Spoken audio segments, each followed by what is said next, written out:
An average Indian today sees as many as 4,000 ads in a day. Across TV, across digital, print, hoardings, everything put together. There is no way your brain is processing 4,000 ads. When you say data, people imagine at least a 10 MB Excel file. Yeah. Whereas data can be your observations from 20 consumer home visits. Exactly. My daughter, what she learned in business in 11th and 12th was what I learned in B school 30 years ago. So obviously the B schools today have to catch up with it. They can't teach what students are already learning in grade 11th and 12th. When Ponds relaunched back in 2008, 2009, at that time the ambition was to fight with the mighty L'Oreals and Olays of the world. After that relaunch, globally the shares of Ponds are highest ever in the history. I think insights or market research education is not even understood. The fact that you're asking this question at Altera Institute speaks volumes about how you're looking at this education. Good evening, everybody, and welcome again to the Altera Institute for another insightful conversation into the world of marketing and brands. Today, I'm very pleased to welcome Manish Makhijani, who spent almost 3 decades of a career in consumer and marketing insights, most recently as the Global Insights Director for Unilever. Welcome, Manish. Thank you. Glad to be here. Manish, there's a lot of understanding that people have when it comes to the world of marketing and brands. But this world of marketing insights is slightly lesser understood. Yeah. Why don't you explain to our audience what exactly your function does, which is the backbone of a brand, and how it helps brands grow? Right. So I'm glad that we're talking about it and that we're talking about it because it is supposedly the less glamorous side of marketing. It's more behind the scenes kind of a thing. And I think time has come for us to make it, in the front of the scene as well, for people to understand the depth and the rigor that goes behind.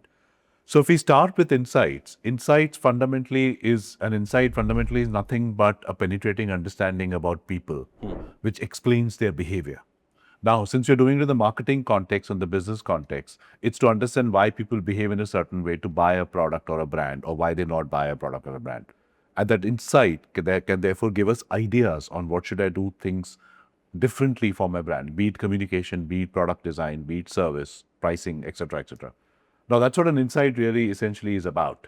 Can you give an example of an insight that throughout your career that you helped uncover, which had profound business impact? Yeah, lots and lots of them. So, insights vary from being very mundane to very profound, and insights also vary from being about the system of insights, for example. So I'll give you a couple of examples of that. But let's start with a simple insight like, for instance, a lot of women take pride in being the homemaker. So she is, and it's all nothing to do with her working status, but the fact that she's the one who's looking after the well-being of the house, be it nutrition and the kids and the husband and the family and so on.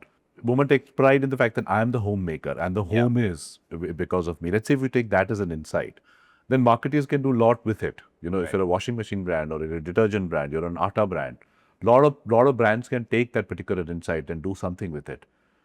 So the role of the insight function, and actually the role of the marketing manager and the insights manager, is to get to that particular insight, to look at lots of different observations and connect the dots and get to that insight.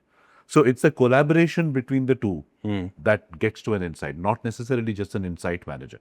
So when the marketing and insight work as two sides of the same coin is when the magic happens. Because an insight manager can't produce an insight in isolation without knowing what does marketing want to do with it or why do you need that insight. Equally, a brand manager or a marketing manager can't sort of not have an insight on the marketing, on the brand that they're working on. So they really have to work on the two sides, and they have to own two sides of the same coin, and they have to collaborate and own the insight that they're producing and use it. That's very interesting. Sorry, Manish, if you had to just explain, because for most of us, we might believe that it is the brand manager's job to uncover these insights. Yeah. But as you mentioned, there are two sides of a coin, but they are two sides. Yeah. If you had to just explain how is it different, what a brand manager does versus say an insights manager does in their role in uncovering a particular insight for a brand, what might that be? So what happens is that the insights manager's job is an enabler to get to the right insight, right? And when they collaborate with the brand manager to get to that insight is when magic happens. Now, if the two of them come together and connect the dots jointly and say, this is what the insight is about. The woman is really feeling happy about the fact that and proud of the fact that she's the homemaker and that, she's looking after the well-being of everybody in the household. That pride is what we want to tap into. If I'm an atta brand, for instance, that's the So insight will come by two of them collaborating together. The decision that my communication has to be about the pride of being a homemaker is a decision the brand manager will take, but the two of them are together in that decision. So now what happens therefore is that the accent of the insight manager is much more on saying what data do we need and how do we connect the dot. They'll bring that skill on the table. The brand manager will come to the table saying, this is a problem I need to solve, and my advertising needs to be about an emotion that I can tap into, for instance. So the accents or the skills that they bring, two of them bring to the table are different, but the two come together onto the table and create that particular insight. Which means that an insight manager, the function, if you think about the insights as a function, they are not necessarily the function who own or produce the insights, or even the bank of storage of insights saying, now give me an insight on Atta. Now give me an insight about her being frustrated with men not helping in the house. For example, it doesn't work like that. But they are more enablers who bring the marketeers together and who bring the information together and enable production, enable getting to a right insight that can be useful. Which is why I think seeing them as enablers makes a lot more sense rather than producers of insights necessarily, because insights can be produced by anybody. So therefore, insights manager is not the storage or the bank or storage facility of insights that I can just take out something and give it to you, but they tend to be more enablers. And by default, therefore, they also tend to be the custodians of insights to say what action have you taken out that insight? Did that work or not? Do you want to look at a different angle, or should we do a product differently or communication differently? And they tend to therefore carry a lot of wisdom, historical wisdom on what has worked on the brand and why it has worked. And that's the other role that insights function play. So therefore, in a nutshell, insights function should not be looked at as people who just get market research done. Because market research gets done by market research agencies. Right. They are the ones who work with the marketing team together to convert that data and those observations into insight in collaboration with the marketing team. Got I it. think that is when the strength becomes really useful to an organization. Done. And Manish, just so that because you've worked on so many loved brands in your career, if you want to give an example of the process that went behind uncovering an insight that we might have seen around us, that would be very interesting to know. Okay, so a couple of examples. Let me start with something very mundane, which is, and by mundane I mean insights which are not necessarily very glamorous. For example, something that went into advertising or a new product design, but something that made a huge difference. So, for example, we figured that the color of the face cream makes a huge difference in the perceived efficacy. Now, I won't tell you what's the color that's preferred because that's not fair to Unilever. But the moment you change the color, whether it's white or pink or yellowish or greenish, has completely different efficacy perceptions. And that changed, the way we were marketing some of the products. Now, that's I'm calling it mundane, because a simple product testing with different variations gives you that particular insight. Right. Other one is that, the famous 6P analysis that we do, for example. I was among the first ones to do the 6P analysis in Unilever, about 20 years back, along with my boss, Pradeep. So we did some of the first early 6P analysis in Unilever. So identifying what are the 6Ps, identifying what data should you look at for each of the Ps, identifying what's the norm for you to decide, what's a good place to be in, what's not a good place to be in, for you to take actions against that. Took us about 2 years to put that in place. And that 2 years included getting the stakeholders and partners on board, which is, heads of businesses and marketing across the world. But once we did that for 2 years, when we put the effort and the system got saying, this is how you look at it, this is the data, these are the benchmarks, these are the norms. And once the business partners bought into it, then it became a standard practice across Unilever, across brands, and the dashboards got standardized. Which is, so it takes that much of effort and rigor from both the sides for it to put into practice. But all the things that you probably know, one of the interesting things that we did was when Ponds relaunched back in 2008, 2009. At that time, the ambition was to fight with the mighty L'Oreals and Olays of the world. And that's the time, along with the relaunch, we launched some of the expensive, the premium or the masstige variants of, Ponds, the whitening variants and the anti-aging variants, etc. Now, because we wanted to relaunch the brand and change the trajectory of the brand completely, we did a lot of work to understand what the positioning of the brand should be and how should we evolve it over a period of time. And we identified romance as a territory that brands should want to occupy as a positioning space. And we did work across the world to understand what are the notions of romance and how do they vary culturally, and actually don't vary that much. But how does the notion of romance change from an 18-year-old girl to a 50-year-old woman? Because you're talking for a face wash to an 18-year-old girl. Right. And you're talking to a 45, 50-year-old woman in anti-aging. Right. And everything else in between. Right. So what does romance mean to an 18-year-old girl and what does it mean to a 50-year-old woman? We had to understand that for different cultures. Yeah. And we created communication around that, which was so different from what the brand had done before. And so different from what competition was doing, that it stood out massively. And after that relaunch, when we did that, globally the shares of Ponds are highest ever in the history. Because we really understood and touched the hearts of women by talking about anti-aging cream, for example. Because the notions of romance, when you're married for over 10, 15 years, we understood that, the romance has disappeared. There's still love in the marriage, hopefully, but the romance has disappeared. The little things that couple do for themselves have started disappearing. And woman is the one who misses that. And see, she yearns for those little things. And the anti-aging cream advertising, we started showing that how when a man falls in love with her all over again after 10 years of marriage and does little things for her, and that brings delight to her, to her life. And that's what we showed in anti-aging advertising. And it worked brilliantly. That's very interesting, Manish, because you gave a couple of examples which sound like very really powerful insights, right? Like the color of the face cream or uncovering what romance means for women, and then you can use it in different beauty ad communications, etc. I'm sure all brands and all organizations look to build out these insights. The next question I have is what separates out organizations? Why are some people able to do it better than the others? When you think of competitive advantages in marketing, we can say it's creating a better mix or having some technological advantage in terms of product or being able to make better communications. Yeah. When it comes to having a competitive advantage in the insights function, what does that look like? It's an interesting question and a question that I've given it a lot of thought to. So if you start with the very basic, a competitive advantage a company has if the brand is very strong, which is based on a deep consumer insight on why does the brand exist and what's the need it's satisfying, and also the way it's communicating to its consumers about what it stands for. So that's where the competitive advantage comes from.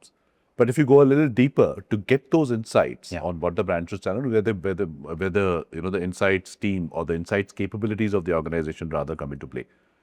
And I think that's where the companies that perform really well in the long term in terms of strong brands versus those who don't, that's where the difference comes in. And I've given it a lot of thought, to that particular thing in my book as well. I think that fundamentally, insights function operates quite differently in organizations like Unilever compared to other not so good, not so powerful organizations on insights front.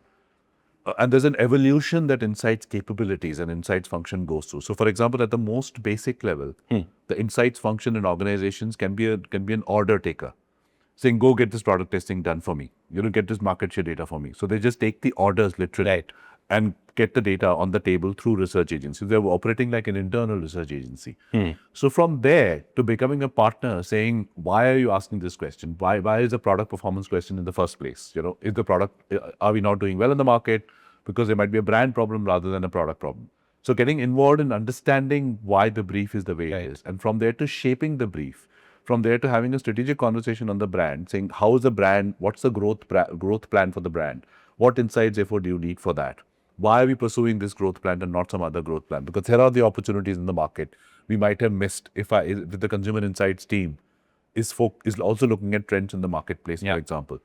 So then the conversation becomes from just get the research done to a strategic input, and it evolves from being an order taker to being a strategic partner to the business. And I think that journey that the consumer insights capabilities, the resources, the team takes is what is different in different organizations. And different organizations are at different stages of that particular journey.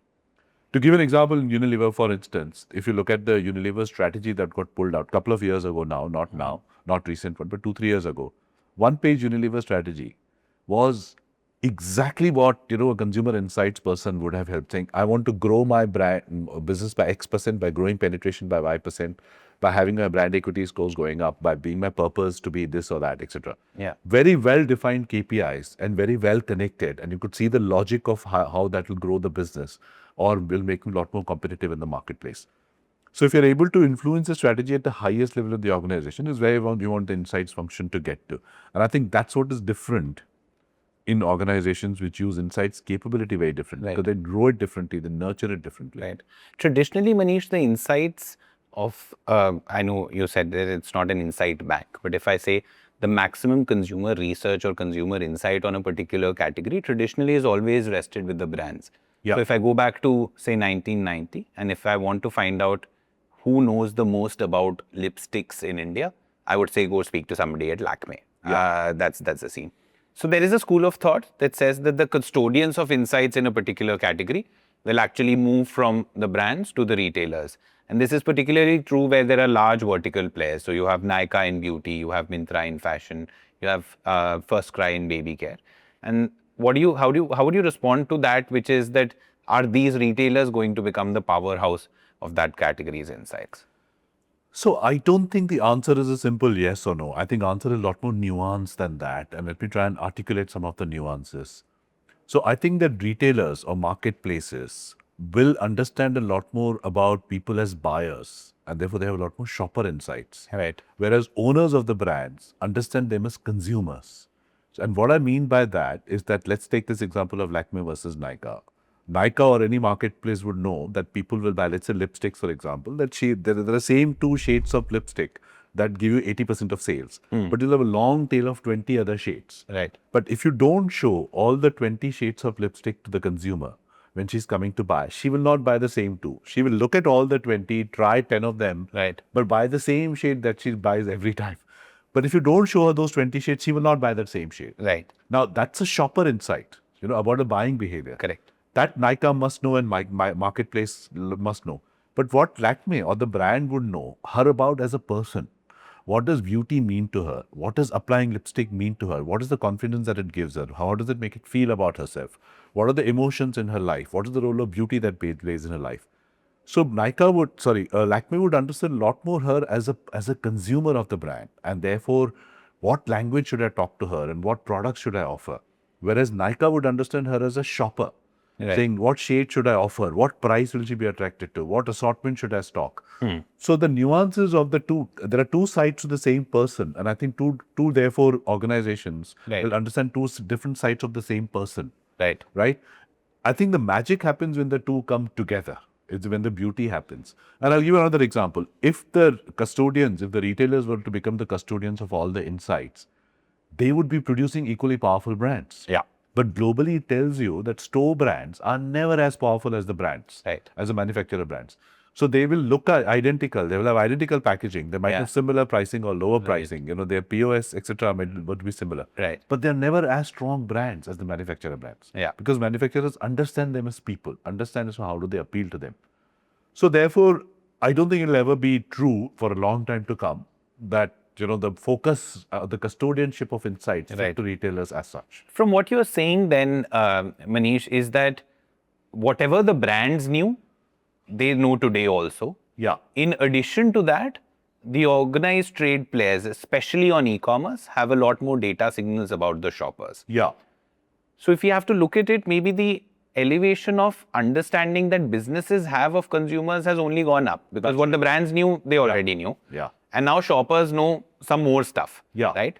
Now with this in line, if you could explain to us, what are some of the new data sources or new things that we've learned about the shopper and how that has impacted some of the common research use cases? Because if now I have, as a system, if I have more information available, whether that's with me or with the retailer, how am I able to do some of the research more effectively today than I was able to do a decade ago? Yeah. So one of the underlying assumption we would have for this particular question is that there is a lot of cooperation between retailer and the manufacturer. Yeah. Right? Like Amazon, for example, will give you limited exposure to the data. Right. But let's assume you have access to a lot of information available. Sure. Then as a brand, you're understanding the buying behavior and the shopping behavior. Right. And that allows you to create different sorts of assortment, that allows you to create different price points, which you couldn't have necessarily done before, and which allows you to offer consumer promotions that are relevant, which are different than before. I think those things get enabled much more. So imagine a scenario, let's say 15, 20 years from today, earlier than today, when the e-com was not very big and the modern trade was still just sort of emerging in India, so to speak. There was very little understanding of how people buy because the general trade is so scattered, and you had some idea of how people buy general trade, but the purchase behavior understanding was very, very low. Yeah. Whereas now you know that what sort of a promotions will work on an e-com or a D2C, what sort of promotions will not work, what pricing will work. For example, simple tricks like if I have 3 variants available, then the price of that variant in general store, in general trade is 100 rupees, for example. In modern trade, I offer it at 90 rupees because people offer a little bit of a discount. Sure. On e-com, I'm offering it at 80 rupees Sure. because people offer more discount. So I'll have that, 190 and 80 at 3 stores. But I would have an e-com specific variant, which is available only on e-com, which I'm selling at 120. Yeah, right. So it becomes premium even to my regular variant, premium to what I'm offering even the general trade. Now that insight would have never have come if you didn't realize that people are going to e-com to expect a lot of discount. But if you give an e-com only variant, which is not available anywhere else, they're willing to pay a premium for that. Right. Right. So that dichotomy of expecting discount but willingness to pay a premium are the new insights that we as brand manufacturers and retailers are discovering as well. Correct. So the tools like, browsing through what people are buying, what promotions work, what schemes work, what assortments work, etc., is so readily available now that analytics capabilities are able to give you those insights, which was not possible earlier. Right. Now, a lot of brands in India and in the world are what we call digitally native, which means that they were born on digital, they advertise on digital, they sell on digital, they speak to their customers on digital, they get customer feedback. Everything happens on D2C, on e-commerce marketplaces, etc. Now, if you have to think about brands, and I'm talking about D2C brands in any category, we can take fashion or beauty. How do they see the role of insights therefore being different? Because now suddenly there is no offline retail. So you mentioned that there are additional information that I can get from selling online. Now, if from day one I have this information, how do I structure maybe my insights team, or the role of the insights function maybe a bit differently if I'm digitally native? I think there are a lot of dimensions to this aspect. In principle, fundamentally, if I talk about how people look at this particular space, is that people think performance marketing is the only way to market if I'm a digitally native brand. Right. Now, performance marketing, because it's trackable, it's measurable, I immediately know the ROI and the ROAS, and I can sort of optimize it on the go. So therefore, it's what I understand, it's what the data is, my dashboards are geared towards, that's the only way to do that. So that's the first thing. And if you look at it that way, then you want to have your systems and data and information organized for you to optimize the performance marketing that you're doing. So that's one level. And therefore, the insight seems to are geared up towards doing that. I think that is obviously not the right thing to do in the long term, because while everything is digital, the product is being used physically by consumers. They're eating the product, they're applying it on themselves, they're wearing it on themselves. The application is very much physical. And there are real human beings who are using it. So if you stop looking at them as consumers, but look at them as people, then there are emotions and their lives and their aspirations get involved in it. And then you start realizing that, look, I'm only optimizing the way they're seeing my brand and the way I'm selling my brand. But I'm not doing brand building in the long term. But if I want to build brand in the long term, then I have to do what is now called brand marketing instead of just performance marketing. And then you start talking to them as people. So a lot of D2C brands that I see in a nutshell, or the digital native brands I see, they're focusing so much on performance marketing because they think this is the be all and end all. Forgetting that this is a real physical product which people are using in real life. And therefore, I need to build a brand for the long term. I need to understand in the long term. And the more insight systems and processes are driven to understand people as human beings and not as consumers, the deeper are the brands that you're making. No, and I think that's absolutely true, because even if we look at reasonably large digitally native brands, say 100 CR plus, which is a really large size, and if we speak to their consumers and if we ask them what do they think of when they think of the brand, the memory structures are really weak. They're not able to think of what the brand stands for necessarily, or what the communication is. More often than not, the answer is a product, right? So what do you think of, say, an apparel brand or a t-shirt? What do you think of a skincare brand? Salicylic acid face wash or a niacinamide serum. Very functional. Very product linked. And if the last 10 decades of consumer goods is anything to go by, sustainable brands are not built only on functional credentials, and we need memory structures to do that. If you look at the statistics today, show that an average Indian, I'm saying an average Indian, not the metros, not the digital native audiences, an average Indian today sees as many as 4,000 ads in a day. Yeah, that's crazy. Which is across TV, across digital, print, hoardings, everything put together. Now, 4,000 ads you're seeing, there is no way your brain is processing 4,000 ads. Your brain is pushing everything to subconscious and unconscious. Right. So one or two things in a week might stand out, and those are the ones that create a memory structure. And your memory structure cannot be created by functional benefits because your system 2 will refuse to process it and will simply forget about that. Can you explain system 1 and system 2, please? Yeah, so we as human beings have been evolving in this form for 200,000 years, but we are out of the jungle only for the last 20,000 years, is what the biology tells you. Now, which means that our brain is still living in the jungle, so to speak. So it's still in the flight or fight mode. Now, therefore, the theory that Daniel Kahneman suggests is that our brain is divided into two parts, not physically, but notionally. System 1 is the part that is an automatic behavior, where brain doesn't have to think too much. Right. It sort of does automatically. So you develop heuristics, saying if you see a lion, you run. Right. So, do you develop heuristics like that? Or if you see this kind of a person, that person is likely to be dangerous, or this kind of a person is kind. So you develop heuristics and shortcuts because you don't want to spend brain energy. System 2 is a part which is more rational thinking, where you spend time about thinking something. Right. Now, by default, our brain doesn't want to use the system 2 because it requires a lot of Effort. focus and effort. So brain wants to push as many things to system 1 as possible. Now, what happens, therefore, is a lot of FMCG behavior, consumption behavior and purchase behavior is system 1. Like if I were to ask you that today morning, how did you brush your teeth? You will not remember exactly today morning how you did. You'll remember generally how do you brush your teeth. Yeah. But today morning instance, you will forget because it's a system 1 behavior. Got it. Similarly, how you use the products, how you buy the products in FMCG particularly is a very system 1 led thinking. Right. And the brain refuses to bring system 2 and process it, process anything because it tries to avoid that because it wants to keep like in computer terms, we want to keep the RAM free to do important processing of danger rather than, occupy your RAM with stuff that may or may not be necessary. Right. So coming back to that, if you're seeing 4,000 advertised, 4,000 ads in a day, your brain is pushing, system 2 is refusing to engage with each one of those ads. It just looks at system 1, system 1 says, not important, forget about it, not important, forget about it. Only 1 or 2 ads in a week or in a month might be interesting and your system 2 might engage saying, oh, you told me that I'm going to look much better with this lipstick, or I'll get much more confident, or my lips will remain moisturized. That's a need I have because my lips are very dry. Right. So what if I get a moisturizing lipstick, for example? Your system 2 will engage saying, oh, that's interesting, and will remember. Or your emotions have to kick in. You form a memory structure because there was great music, there was great story, and therefore memory structure got formed, and therefore, you remembered that. Right. So that's the reason why, most of the advertising doesn't stick in our minds because system 2 refuses to kick in and thinks system 1 is not remembering anything.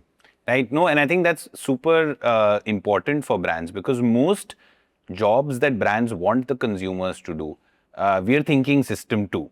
You're thinking that today you're using a detergent liquid that might have chemicals. I'm telling you that I have a natural detergent liquid which will not harm you, which is a rationally correct decision that you should take. But what most people don't understand is that it is a decision. The fact that a consumer takes a decision is the biggest battle won itself, which is that it moves from system 1 to system 2. And if you're seeing 4,000 ads in a day, the brain just cannot process. So if you tell me a functional story, therefore why a liquid detergent is better for you to use than a powdered detergent, you're expecting me to engage my system 2, understand the logical reasoning and take a decision. Correct. My brain will say, not important. My life doesn't depend on detergent. I will continue using what I want. Forget about it. Unless you tell me saying how my, I'm just making up a story that Rin used to do, how my husband, who is actually a mechanic, starts to look like an engineer because his shirt is so nice and bright, and that happens only with liquid detergent. Will I be interested? Because that's a desire that I have. That's an emotion you evoked in me. Right. Saying my status in life will get elevated because I'm using a liquid. But you tapped into an emotion. You're not giving me a logical reason for that. Now, this journey of trying to move from system 1 to system 2, as we understand, now needs a very thought through, backed, real human emotional insight. Right. Now, the biggest problem that young entrepreneurs have is that when I'm starting a brand, I have a product idea. I have a market gap identified. I know that this problem exists. I want to work and launch it. Now, there are still some unanswered questions for which I want to do research. I want to get insights. But I don't have the resources of a Unilever or a L'Oreal or an ITC, right? I don't have a 10,000 crore or 50,000 crore P&L to support research. I'm selling on Instagram. I'm posting content on Instagram. I'm selling on Amazon or I'm selling on Myntra. how do I start my research? So if you had to start a brand of your own from scratch, knowing everything that you know, everything that you've learned in your 3 decades of an insights career, how would you work to even generate or begin to generate insights in this ecosystem without the resources of a really large company? Yeah, I mean, it's an interesting challenge. So, a couple of things to distinguish. One is that insight comes about when you start connecting the dots Right. in an interesting or a different manner, which is a combination of art and science. Science is because you need a lot of science to collect the data, the observation, so to speak, or the dots. Collecting the dots is where the science comes in. Right. Connecting the dots is where a lot of art comes in, where you want to draw parallels, you want to think about why is this observation this way. For example, she's told me that she loves the house to be clean and she cannot deal with dust, and she wants everybody in the house to be healthy. But I'm looking around and I'm seeing dust behind the chair. I'm seeing a little bit of dust behind the sofa. So it's contradiction, So you're connecting the dots, saying, is it a contradiction or was she lying? No, she can't be lying that she's finicky about, dust or people falling sick because of the cleanliness in the house, etc. But there is that. So is there an insight in the contradiction? Is when you start thinking, saying, why are the two contradictory observations existing at the same time? When you start questioning why and you start connecting the dots, that's an art. Now that's where one is start connecting the dots in a creative way, but second, you also let your intuition and gut feel kick in. Right. Saying, I have been to 10 different households and this is what I've seen happening. So maybe this is the reason why people are behaving that way. That's where the art comes in. Now, for developing your intuition and gut feel, you do not need market research process. Right. What you need market research process is to get those dots. Collecting the dots, you need research process. For connecting the dots, you need your own intuition and gut feel. Right. And a creative way of looking at things. Now, market research is a very, very good process for collecting the dots, like I said. If you have a lot of money, you will do a structured process. But if you don't have a lot of money, there is nothing stopping you from, going and getting information on your own. So, for instance, you're an apparel brand and you've identified a need in the market, saying, I want to, let's say, launch a very high-end but Indian traditional apparels. For example, salwar kurtas or saris. Expensive, high-end designer ones, not the regular wear, for instance. Yeah. Like imagine a Gucci for Indian wear. Yeah. Equivalent of that. Now you've first of all, identified a need gap for some reason. You've either seen that consumers are saying, why is there nothing available which is a Gucci pricing, for designer, for Indian wear. So you've identified a need gap, which is an insight in the first place. But if you want to get an insight about those apparels, you will have to go and see how people are shopping for apparels, how she's choosing the designs, how she's deciding that whether this particular design, this particular fabric, etc., is worth how much money. So you observe people doing the shopping of apparels. You do shop with them. And you also sort of have conversations with them while she's shopping or after she's shopped. Now that itself will give you so much insights. Right. That, no structured market research can give you that. It now not only give you observations and insight, but it will also develop your own intuition and gut feel. So I think I'm not belittling the role of market research. Obviously, you need market research to do research in a scientific way because there's a lot of science that research brings to the table and you need expertise there. But research is a process.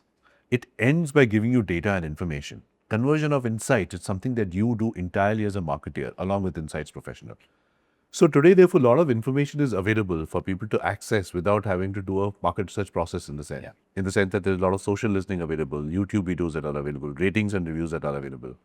So accessing that information and analyzing it in a meaningful way is also market research in its own right. While we've been talking about insights and market research insights, etc., a lot of the learnings that you've distilled for us today are actually what go into marketing per se and creating a brand, right? And while we've spoken a lot in general, there's a lot of conversation about how marketing education needs to be different.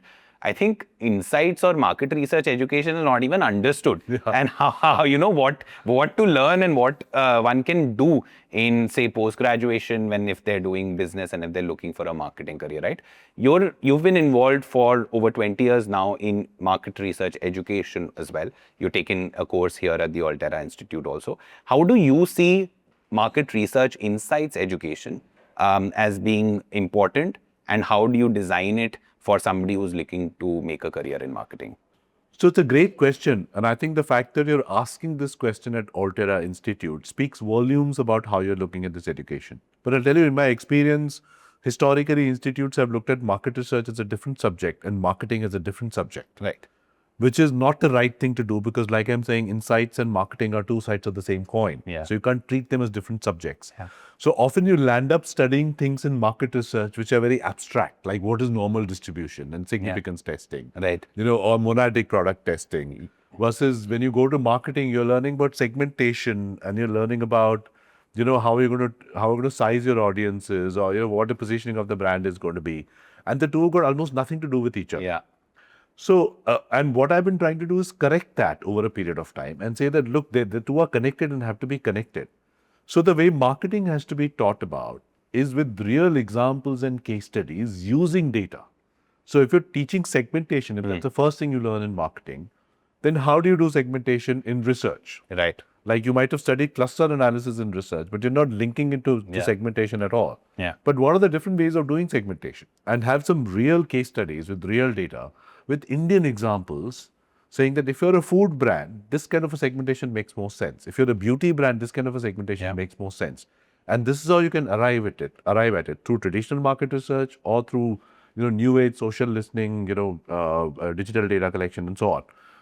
I think that's where it makes it more interesting and more real for people, and that's what I've been attempting to do. So therefore, we have to look at it as a insights-based decision making or insights-based marketing or data-driven marketing. And the reason why I'm not using the word data, because data-driven marketing is already quite a used and abused word, and data also makes people think. Some people are thinking in first-party data and segmentation. Some people are thinking just raw data. But insights-based decision-making or insights-based marketing makes it a lot more real. Yeah. When you say data, people imagine at least a 10 MB Excel file. Yeah. Whereas data can be your observations from 20 consumer home visits. Exactly. That's data also. Exactly. That's data also. And totally unstructured conversation. Like I was saying that, the person is claiming to be finicky about dust and hygiene, but you can see that the house is actually not so clean where we are sitting and having a conversation. That's data. Yeah. And how do you resolve that conflict? Is the connection of the dots. And that will give you an insight that will be useful for a floor cleaner brand, for instance. Yeah.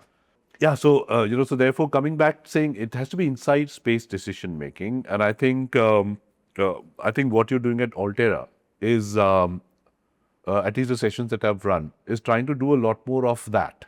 Not theoretical marketing, not theoretical market research, but real examples and case studies to say, if this is the problem, how would you address it? Right. And if that's the problem, how would you look at it differently? Make them think like brand managers. Not necessarily just get them to do a case study, come and present it, but just have the conversation like the real brand managers.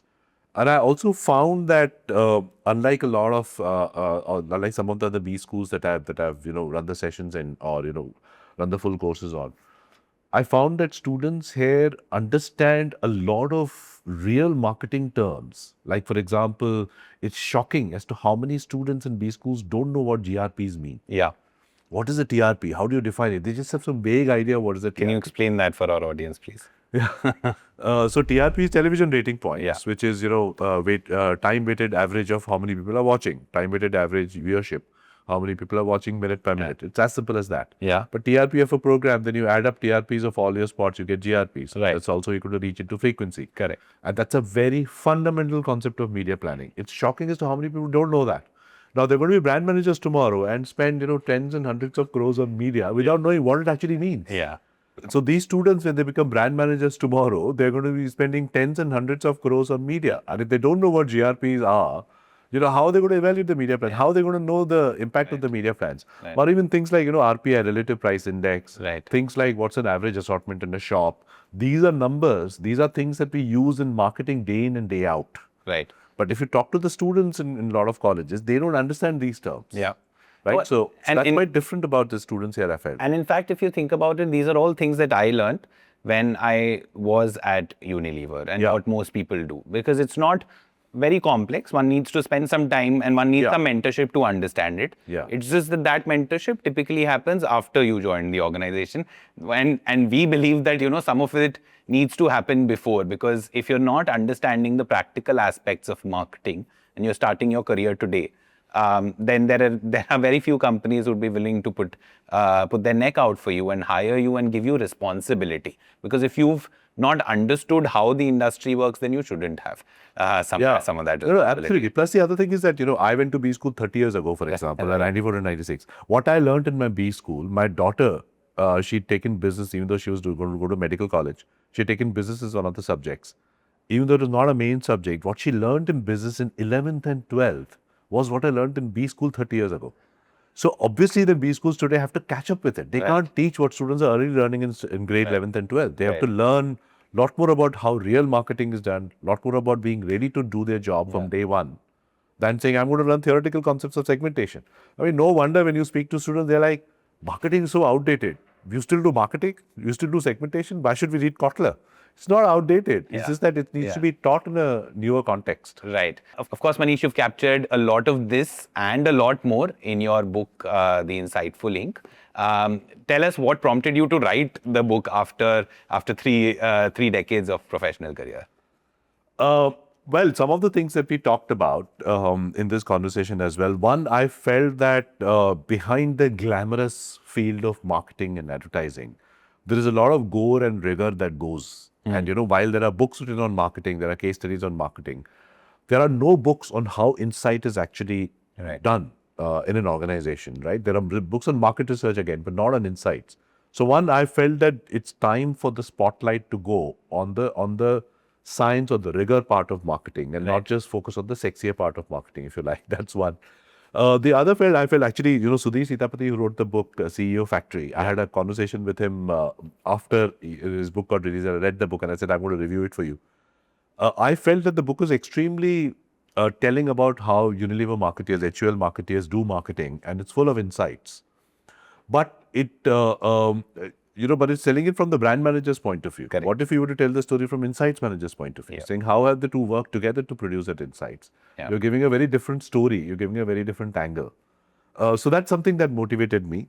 And I think that therefore the art and science of producing insight, not just about how do you connect the dots, etc., but what are the systems and the processes that you need, and how it doesn't have to be a serendipity of a few bright marketeers to get the right insights, but you can actually make a systemic intervention to keep producing good insights for you to make brands, which are sustainable in the long term, is what prompted me to write it. And I genuinely hope that readers find it useful, from that perspective as well. And just like how advanced is it? Like who is it ideal for? If somebody is starting out their career, is it ideal for them? Is it doable for students across the country? Who should read your book? You're sounding like the question that my publishers asked me when I was pitching to different publishers for proposals.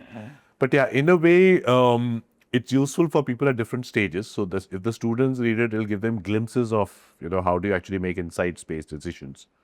But if you read it after a few years of experience, it'll make a lot more sense to you because you can relate to things. And if you read it after 10, 15 years of experience, it'll make even more sense to you because you can start embedding and make a systemic intervention, rather than just being insights with yourself. So what I'm hoping is that it's useful to people at all levels. It's just that the perspective that it gives you can be slightly different and you can relate to things a lot more as you go along. And equally, whether you're in marketing or whether you're in insights, the book should be helpful to both the sides of the coin, so to speak, to do your job better. Right. A lot of our students and audience, Manish, are looking to start their career in marketing or transition from a sales career or a pure creative career to a more holistic brand management career. Right. What are maybe just to close the conversation, what are the three things about the world of insights that you think potential marketeers or aspirational marketeers should understand?